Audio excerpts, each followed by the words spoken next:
لاہور کے مختلف علاقوں میں بارش سے موسم خوشگوار ہو گیا۔ شہر میں صبح سویرے سے ہی بادلوں کے ڈیرے ہیں۔ تفصیلات جانیں گے نمائندہ ڈان نیوز عدنان شیخ سے۔ عدنان بتائیے کیسا موسم ہے شہر لاہور کا؟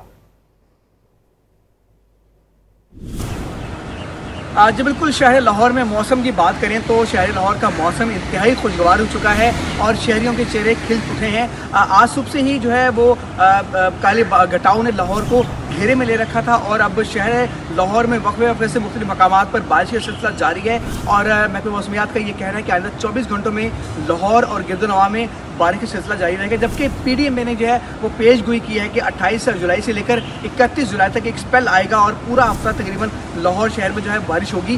اور جو موسم کا حال بتانے والے وہ یہ کہتے ہیں کہ لاہوری کو نروے پر اچھا موقع ہے کہ اس موسم کو انجوائے کریں۔ اس وقت لاہور میں کم سے کم درجہ حرارت 28 درجے سینٹی گریڈ جبکہ زیادہ سے زیادہ 36 سینٹی گریڈ ریکارڈ کیا گیا ہے اور جو واسا حکام اور جو لیسکو حکام ہے وہ اس وقت فیلڈ میں موجود ہیں اور جن علاقوں میں لائٹ نہیں ہے اور جن نشیبی علاقوں میں پانی بھر گیا ہے وہاں سے پانی نکالنے کا سلسلہ جاری ہے، جبکہ وزیر اعلیٰ پنجاب مریم نواز شریف نے بھی ہدایت دی ہے کہ جن علاقوں میں جو نشیبی علاقے ہیں وہاں سے پانی فی الفور نکالا جائے۔ جی شکریہ عدنان شیخ ان تفصیلات کے لیے۔